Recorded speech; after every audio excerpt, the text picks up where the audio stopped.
Sir, आपने tweet किया है कि एक सीक्रेट सेशन ऑफ पार्लियामेंट हो जाए, चीन जिस प्रकार से भारत के अंदर घुस रहा है, तो इसके अलावा गवर्नमेंट कीजिए कि सर क्या प्रावधान है पार्लियामेंट में कि इस प्रकार का सेशन बुलाया जा सकता है और कितना फायदेमंद या कारगर हो सकता है?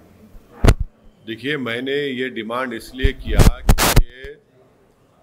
प्रधानमंत्री ने देश को ये कहा था चीन की फौज ना घुसी हुई है भारत की टेरिटरी में, ना कोई है वहाँ पर, ना कोई घुसा हुआ है।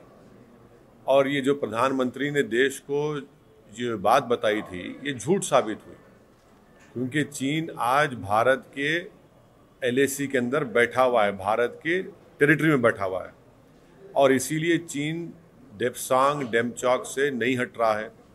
वहाँ उसकी PLA की फौज है। इसीलिए अरुणाचल प्रदेश में भारत की टेरिटरी में चीन कई परमानेंट स्ट्रक्चर्स के गांव बना चुका है। तीसरा, अमेरिका खुद कह रहा है, उनकी रिपोर्ट है कि चीन यहाँ पर ऐसा कर रहा है। तो हमारा बोलना ये है कि क्योंकि मोदी सरकार इस पर कुछ नहीं बोल रही है और ये इनकी डिलिबरेट खामोशी है, जिसको अंग्रेजी और डिनायल है, तो हम ये इस बात का डिमांड करते हैं कि अब जब लोकसभा का विंटर सेशन होगा, इसमें एक पूरी डिबेट होनी चाहिए। चीन की फौज जो भारत की टेरिटरी में बैठी हुई है, और दूसरी बात यह है कि ऑल पार्टी डेलीगेशन को सरकार उन मुकामात पर लेकर जाए जहां पर चीन की फौज बैठी हुई है। हाँ, हम जाने तैयार हैं, मैं तो जाने तैयार हूँ, लेके जाइए, हम देखना चाह रहे हैं, ताकि हम अपनी सॉवरेनिटी को उसका वहाँ पे उसको बरकरार रख सके। और तीसरी बात ये, अगर सरकार पार्लियामेंट लोकसभा में उस डिबेट के लिए अगर ये कहती है कि नहीं, ये नेशनल सिक्योरिटी का मसला है, डिबेट नहीं हो सकती है, तो लोकसभा के रूल 248 के तहत एक सीक्रेट सिटिंग हो सकती है, जिसको कोई मीडिया के लोग नहीं रहेंगे, कोई नहीं रहेंगे, आप वो डिबेट करवाइए। और चौथी बात यह है कि 2014 से पहले श्री नरेंद्र मोदी, जो उस वक्त गुजरात के मुख्यमंत्री थे, वो कहते थे कि देश का मसला बॉर्डर पर नहीं है, देश का मसला दिल्ली में है। बॉर्डर का मसला, फौज का मसला, वो कहते थे कि दिल्ली में है। अब वही मसला दिल्ली में है, तो नरेंद्र मोदी बहैसियत वजीर आजम, बहैसियत प्रधानमंत्री बिल्कुल खामोश बैठे हैं, कभी चीन का नाम लेते भी नहीं है, ना ये कहते हैं देश को कि क्या चीन हमारी सरजमीन में बैठा है या नहीं बैठा है। तो इसीलिए ये हमने डिमांड किया है। पर सर, आप क्यों चाहते हैं कि ऑल पार्टी डेलीगेशन, जबकि आप ये भी कह रहे हैं कि जो मोदी सरकार है वो वहाँ पे कहीं कुछ बात नहीं कर रही है, तो आप चाहते हैं? नहीं, हम इसलिए बोलना चाह रहे हैं कि देश को मालूम हो सके।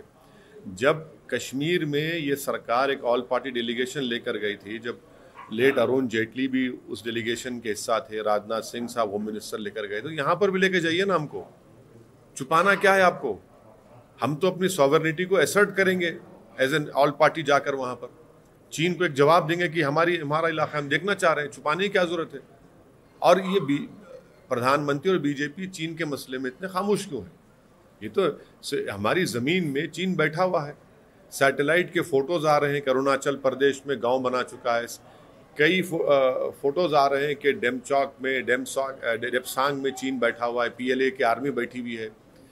ऐसे तस्वीर भी आए हैं कि पिछले साल जो गालवान में हमारे बहादुर सिपाहियों की जो मौत हुई, इतने हमारे सिपाहियों की तस्वीर देखकर हमारा खून खौलता है, कैसे उनको चीन की फौज बिठा के रखी है वहाँ पर। तो इसीलिए हम कह रहे हैं कि ये सरकार को इस पर बोलना चाहिए और आने वाले पार्लियामेंट के सेशन में इस पर एक पूरी डिबेट होनी चाहिए। अगर सरकार ये जस्टिफाई करे कि डिबेट नहीं हो सकता, हम सिर्फ 2 बड़ी पार्टियों को बुलाकर उनसे बात कर लेंगे, नहीं हो सकेगा। जितना उन 2 पार्टियों को इस मसले पर हक है, उतना हमारा भी हक है। आप डिबेट कराइए रूल 248 के तहत। सर, उत्तर प्रदेश में अपनी पार्टी को लेकर, चुनाव को लेकर आप इतना पोशीदा क्यों रखते हैं? किसके साथ जा रहे हैं? क्या है, आप अभी भी उनके नहीं बता रहे हैं? और चंद्रशेखर आजाद ने आज यहाँ पे ये भी कह दिया है कि वो अगर महाराष्ट्र को एक प्रपोजल देंगे, चाहेंगे कि वो भी उनके साथ जाए। देखिए, मैं अपनी पार्टी की स्ट्रेटेजी के बारे में या अपनी पार्टी के बारे में बात कर सकता हूँ। किसी और पार्टी के उनके नेता के बारे में उन्होंने इस तरह का जो बयान दिया वो जस्टिफाई करेंगे, वो बोलेंगे। मैं तो प्रिवी नहीं हूँ। जहाँ तक हमारी पार्टी का है मसला है, हमारी स्ट्रेटेजी, हम तो अपना कैंपेन कर रहे हैं यूपी में। अब देखिए आगे क्या होता है, तो जब होगा तो आपको बताएंगे। मगर हम तो पूरी तैयारी कर रहे हैं चुनाव लड़ने की। हमारे पास कैंडिडेट्स का भी सिलेक्शन हमारे पार्टी प्रेसिडेंट और हमारे जो जिम्मेदार कर रहे हैं। हम तो चुनाव की तैयारी पूरी तरीके से कर रहे हैं। तो संख्या 100 से ज़्यादा हो सकती है क्या? हमारे party president, state party president ने ये फैसला लिया है कि हम 100 विधानसभा की सीट पर लड़ने की तैयारी कर रहे हैं। अब देखते हैं आगे क्या होता है। सर, क्या आप भी चंद्रशेखर आजाद के उस राय से इत्तेफाक रखते हैं कि बहुजन समाज का वोट न बटे, इसलिए दोनों को साथ आना चाहिए? देखिए, वो काबिल आदमी है, वो अपनी बात खुद कर सकते हैं, उनको मेरी जरूरत नहीं है। नहीं, मैंने सुनिए, वो काबिल है, वो अपनी पार्टी के बारे में वो खुद बोल सकते हैं, उनसे सवाल कर लीजिए आप। नहीं, आप दलितों की राजनीति आप ही करते हैं। नहीं, देखिए मैं, ये बिल्कुल ठीक नहीं है कि कोई अगर अपनी पार्टी की पॉलिसी के बारे में बोल रहा है तो मैं कैसा उस पर तबसरा करूंगा। राजनीतिज्ञ पूछ रहे हैं कि क्या आप इस बात से इत्तेफाक रखते हैं कि मैं सवाल मैं इस सवाल का जवाब नहीं दूंगा। ये उनका पार्टी का ओपिनियन है, वो खुद काबिल है, अपनी पार्टी के बारे में बोल सकते हैं।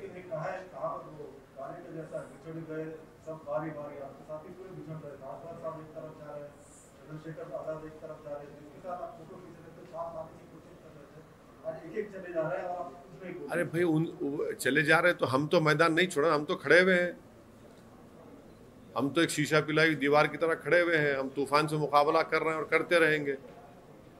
हम मैदान कहाँ छोड़े, हम तो खड़े हुए हैं, मुकाबला कर रहे हैं बीजेपी से। हमारा आज भी वही इरादा है कि हम ये नहीं चाहते कि दोबारा उत्तर प्रदेश में बीजेपी की सरकार बने और योगी आदित्यनाथ दोबारा उस प्रदेश के मुख्यमंत्री ना बने।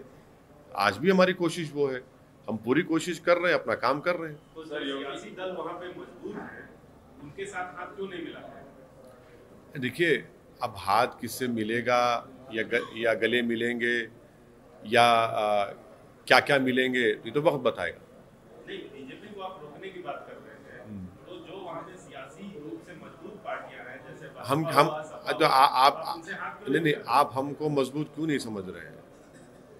ये आपको करेक्ट करना चाहिए। वक्त बताएगा किससे हमारा अलायंस होगा, नहीं होगा।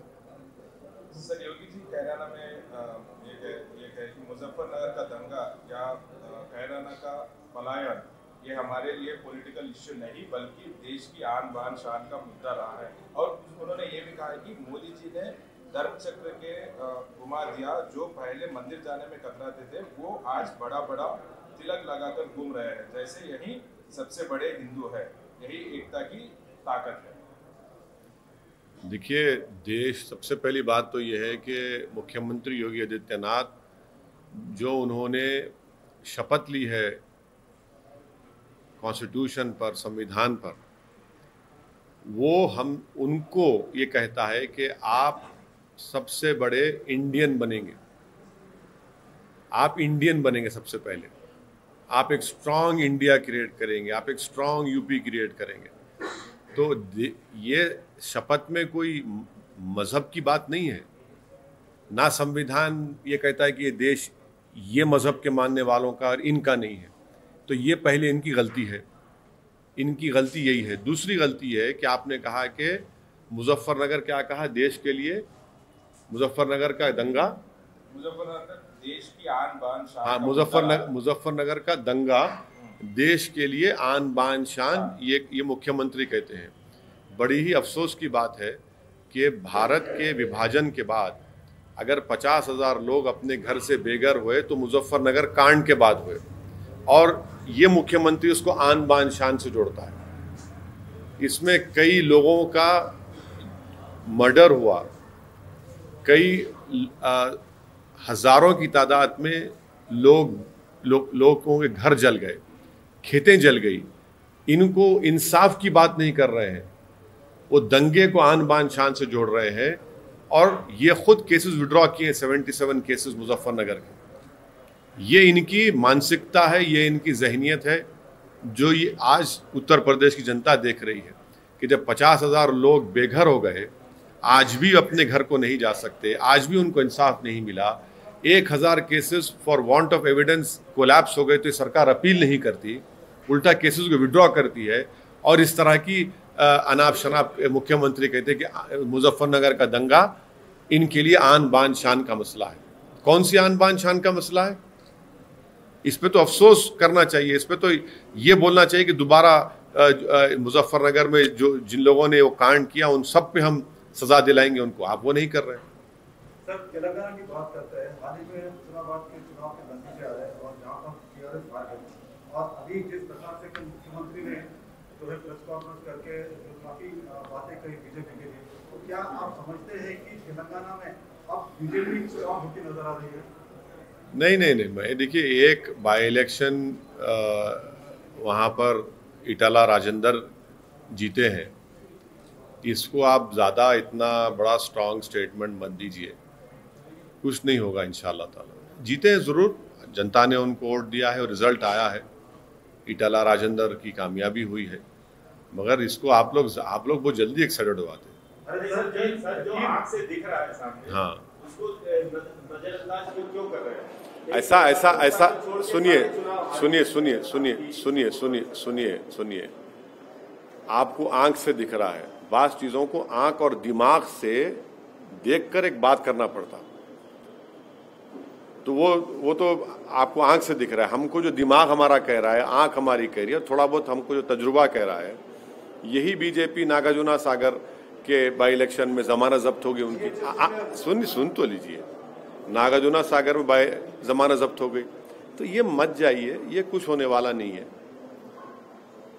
Sir, Nishad Party chief claims Lord Ram was born into Nishad, and BJP always claims that even Hindus say son of Dasharatha.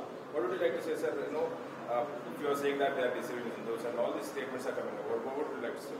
नहीं, ये तो मोहन भगवत को बताना पड़ेगा, जो डीएनए एक्सपर्ट है।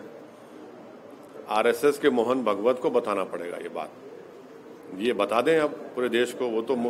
वो हर बार डीएनए की बात करते, तो हम तो कहेंगे कि श्री मोहन भगवत ही एक्सपर्ट है इस पर, वो बता सकेंगे।